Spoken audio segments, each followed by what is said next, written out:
Hi అండి, welcome back to my channel. నా పేరు నవీన్. మీరు చూస్తున్నది ఎల్డబ్ల్యూడి వ్లాగ్స్, లైఫ్ వితౌట్ డయాబెటీస్.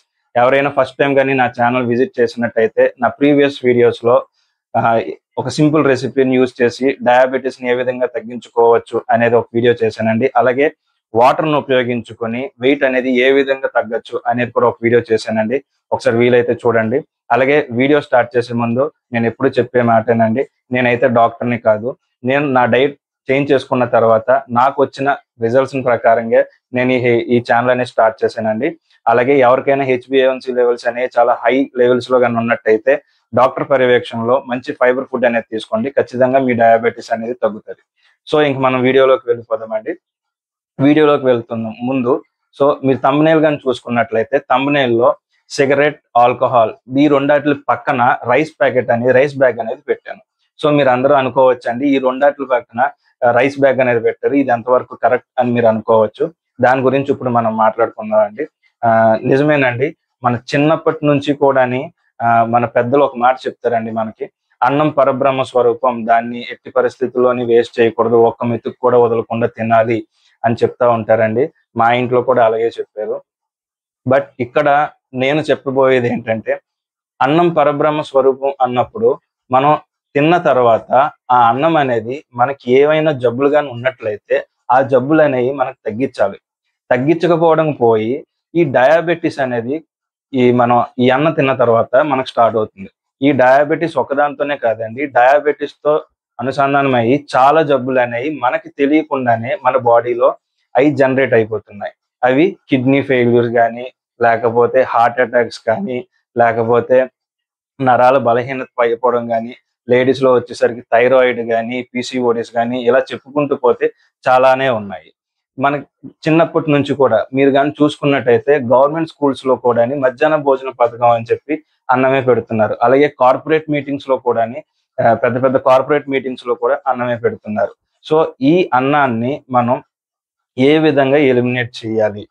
పోనీ ఇంత జరుగుతున్నా సరే, పోనీ మనం ఏమన్నా మారుతున్నాం అంటే మళ్ళీ అదే అన్నం మనం తింటున్నాము.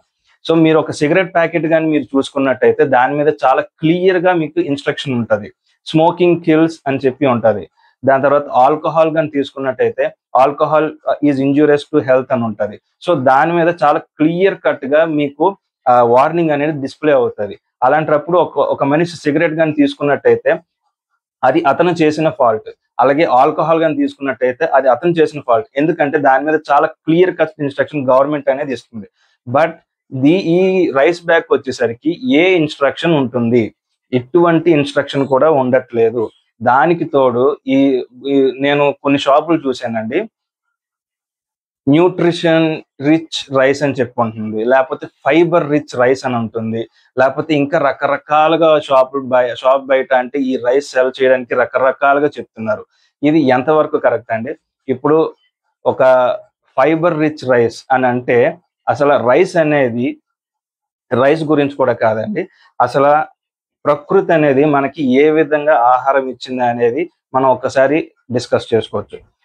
ఫర్ ఎగ్జాంపుల్, ఇప్పుడు ఒక కంప్లీట్ అంటే ఏదైనా ఒక ఆహార పదార్థం కానీ ఉంది అనుకుంటే అందులో రెండు విధాలుగా అది ఉంటదండి.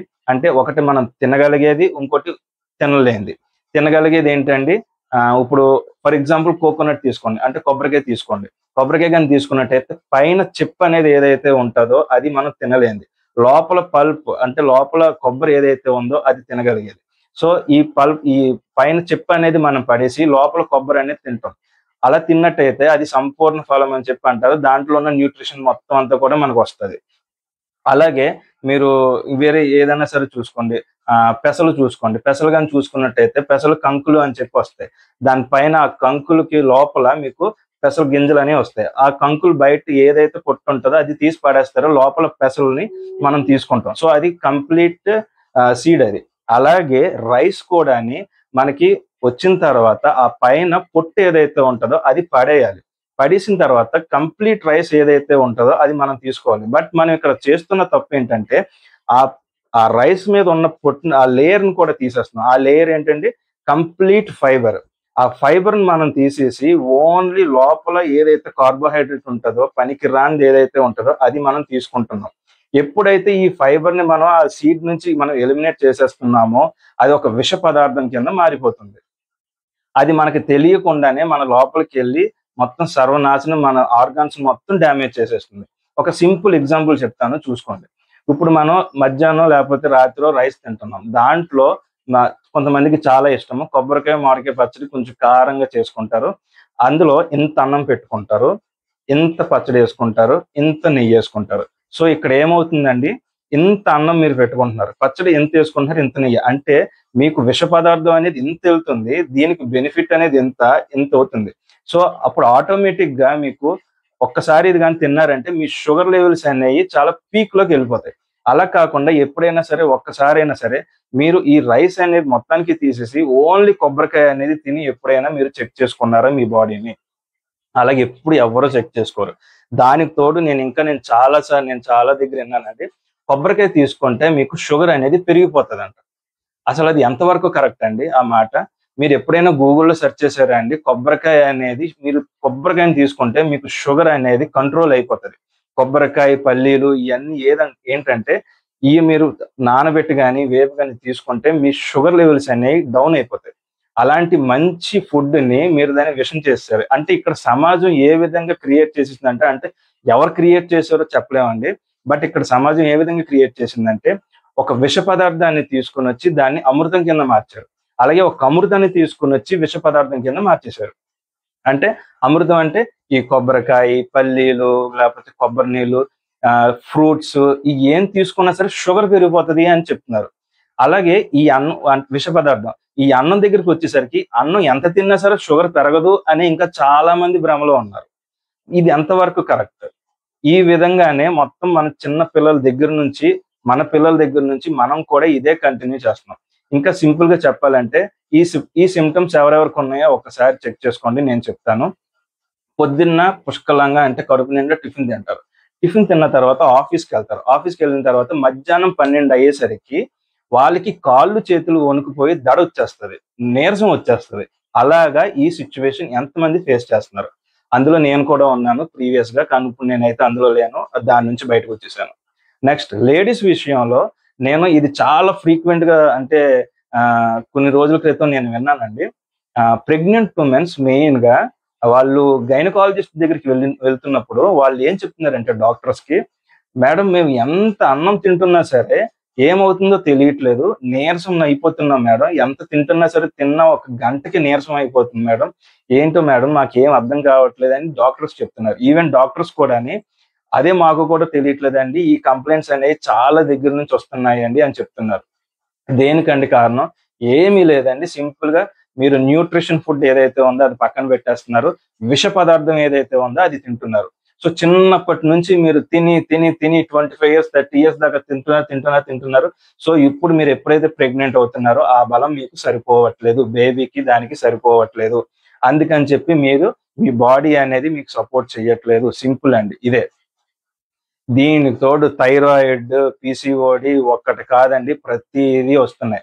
అంతెందుకండి, చాలా మంది ఇంట్లో పెట్ యానిమల్స్ ని పెంచుకుంటారు, కుక్కల్ని పెంచుకుంటారు. ఈవెన్ కుక్కలకు కూడా ఈ మధ్య ఒబేసిటీ, థైరాయిడ్ వస్తున్నాయి. అవి ఎందుకండి? కుక్కలు అనేవి ఏంటండి, బయట వేట జీవులై, అంటే మీరు మాంసాన్ని అవి వేటాడి తింటాయి. సో అలా తింటున్నంతసేపు వాటికి ఏమీ అవ్వట్లేదు. బట్ మనం ఇంట్లోకి అవి ఎప్పుడైతే మనం తెచ్చుకొని మనం పెంచుకుంటున్నామో వాటికి మనం అన్నం పెడుతున్నాం. అన్నం పెడుతుంటే ఇప్పుడు దానికి ఏమవుతుందండి, అది ఒబేసిటీ వెళ్ళిపోతుంది, దానికి కూడా థైరాయిడ్ వచ్చేస్తుంది. అలా కాకుండా ఇప్పుడు ఆ కుక్కలకి, మీ ఇంట్లో ఉన్న కుక్కలకి ఏ అయితే ఈ సిచ్యువేషన్ ఉందో ఒక్కసారి దాని డైట్ అనేది చేంజ్ చేయండి. అంటే చికెన్ ని పచ్చిగా తీసుకొచ్చి రక్తంతో దానికి పెట్టండి. అలాగే 3 months పెట్టండి. అవి మీకు ఒబేసిటీ, థైరాయిడ్ నుంచి బయటపడకపోతే చూడండి. సేమ్ అండి, మనకి ఎప్పుడైతే సంపూర్ణ ఆహారం అనేది మనం తీసుకుంటామో, సంపూర్ణ ఆహారం అంటే ఒక ప్రోడక్ట్, అంటే ఒక విత్తనం లేకపోతే ఒక గింజ సంపూర్ణంగా దాన్ని ఎటువంటి పాలిష్ పెట్టకుండా మనం కానీ తీసుకున్నామో అప్పుడు మన హెల్త్ కూడా సంపూర్ణంగా ఉంటుంది. అలా కాకుండా మీరు పాలిష్ కానీ ఎప్పుడైతే పెట్టారో అది విష పదార్థం కింద మారిపోతుంది. ఇదైతే ఖచ్చితం అండి. కావాలంటే మీరు చూడండి, ఒక గుడ్డు ఉంటుంది, ఆ గుడ్డుని మీరు ఉడకబెట్టి బయట షెల్లని పడేసి మీరు ఆ గుడ్డు లోపల పచ్చ సొన, తెల్ల సొన ఉంటది, అది కానీ మీరు తీసుకున్నట్టయితే కంప్లీట్, అంటే హోల్ న్యూట్రిషన్ అందులో ఉంటది. మొత్తం అలా కానీ తీసుకుంటే మీకు మంచి బెనిఫిట్స్ వస్తాయి. అలా కాకుండా ఆ గుడ్డు లోపల పచ్చ సొన అనేది కొంతమంది పడేసి తెల్ల సొన తింటారు.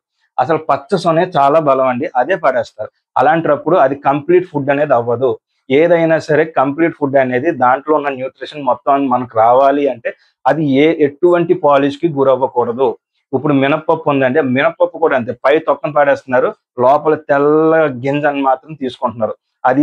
అది కంప్లీట్‌గా రాంగ్ అండి. అలా తీసుకున్నంత సేపు కూడాని మీకు జబ్బులనేవి వస్తూనే ఉంటాయి. కావాలంటే ఇంకా బెస్ట్ ఎగ్జాంపుల్ చెప్పాలంటే, మీకు తెలిసినోళ్ళు ఎవరన్నా సరే క్యాన్సర్ పేషెంట్స్ ఎవరన్నా ఉంటే ఒకసారి క్యాన్సర్ పేషెంట్ దగ్గరికి వెళ్లి కనుక్కోండి.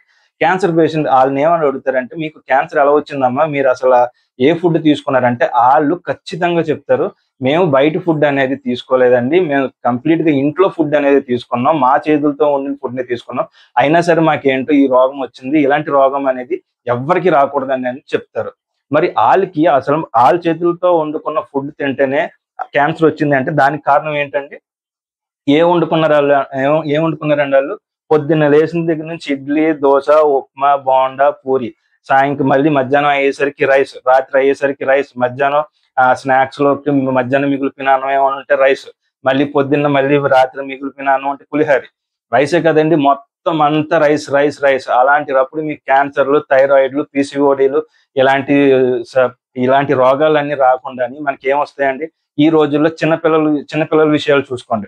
చిన్న పిల్లలకి మీకు సీఆర్‌పీ అనేది పెరిగిపోతుంది చిన్న పిల్లలకి. సీఆర్‌పీ అనేది అసలు 90స్‌లో అసలు మీకు సీఆర్‌పీ అనేదే తెలీదు. బట్ ఇప్పుడు సీఆర్‌పీ అంటే బ్లడ్ ఇన్ఫెక్షన్ అనేది పెరిగిపోతుంది. ఎందుకు పెరుగుతుంది? దేనికి పెరుగుతుంది? మీరు వాళ్ళకి పెట్టే రైస్, దానికి తోడు మైదా, షుగర్ ఈ మూడాటిల వల్లే వాళ్ళకి సీఆర్‌పీ అనేది కూడా పెరుగుతుంది. సో, ఇయన్నీ గమనించండి. మరి చిన్నప్పటి నుంచి మేము రైస్ తిన్నాము. మరి అప్పుడు మాకు రాలేదంటే, అసలు ఇదివరకు రైస్ సిట్యుయేషన్ ఏంటి? ఇప్పుడు దొరుకుతున్న రైస్ సిట్యుయేషన్ ఏంటి? ఇదివరకు మనకసలు సిల్కీ సార్టెక్ రైస్ అనేది దొరికిదా అండి? చేతిలో యేసుకుంటే రైస్ అనేది కిందకి జారిపోయేదా అండి? బట్ ఇప్పుడేంటండి ఇలా చేతిలో పట్టుకుంటే గింజలు అలా జారిపోతున్నాయి. అది ఎంతవరకు కరెక్ట్ అండి?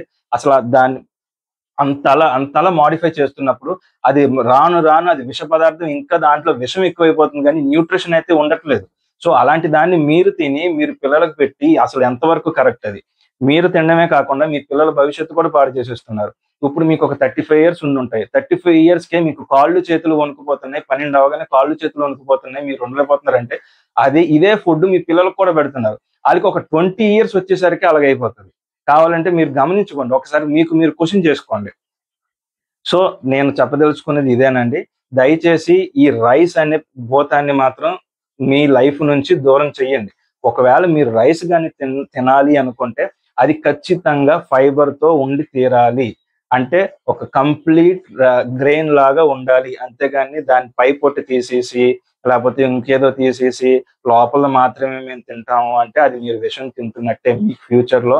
అంటే నేను చెప్పకూడదు.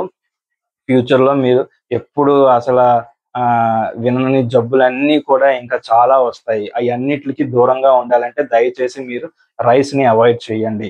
ఓకేనా ఫ్రెండ్స్? ఇదేనండి నేను చెప్పదలుచుకున్నది. సో, అన్నం పరబ్రహ్మ స్వరూపం అండి నేను మళ్ళీ చెప్తాను. బట్ అదేంటంటే మనకి కంప్లీట్ గ్రెయిన్ అనేది మన బాడీలోకెళ్తే అది పరబ్రహ్మ స్వరూపం అవుతదండి. అలా కాకుండా మనకు దాన్ని పాలిష్ పెట్టేసి అలాగ గాని రైస్ తీసుకుంటే అది మనకు పరబ్రహ్మ స్వరూపం అవ్వదండి. అది మనకు విష పదార్థంలా అవుతది. దయచేసి మీరైతే మాత్రం కంప్లీట్ ఫుడ్ అంటే ఒక ఫైబర్ మొత్తం ఆ గ్రెయిన్ మొత్తం ఉండాలండి. ఫైబర్ ఖచ్చితంగా ఉండాలి. సో, ఆ విధంగా తీసుకుంటేనే మీరు ఫ్యూచర్‌లో ఎటువంటి ప్రాబ్లమ్స్ లేకుండా మీరుంటారు. అలాగే మీ పిల్లలు కూడా ఉంటారు. సో, ఇదేనండి నేను చెప్పదలుచుకున్నది. సో, థంబ్‌నెయిల్ నేను పెట్టింది అంటే రైస్‌కి ఈ రెండాట్లికి కంపేర్ చేసింది అందుకేనండి. అంతకు మించి వేరే విషయం ఏమీ కాదు. సో, మీరు గాని కంప్లీట్‌గా అంటే మంచి ఫుడ్ తీసుకుంటే అసలు ఆ 2 అసలు పక్కకే రావండి.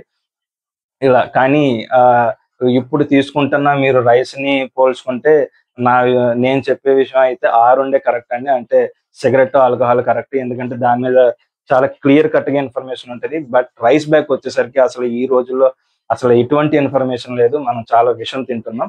సో, నేను చెప్పదలుచుకున్నది ఇదేనండి. ఒకవేళ నా వీడియో గాని మీకు నచ్చినట్లయితే లైక్ చేయండి, షేర్ చేయండి, సబ్స్క్రైబ్ చేయండి. మరో ఇంట్రెస్టింగ్ వీడియోతో మళ్ళీ కలుసుకోవచ్చు.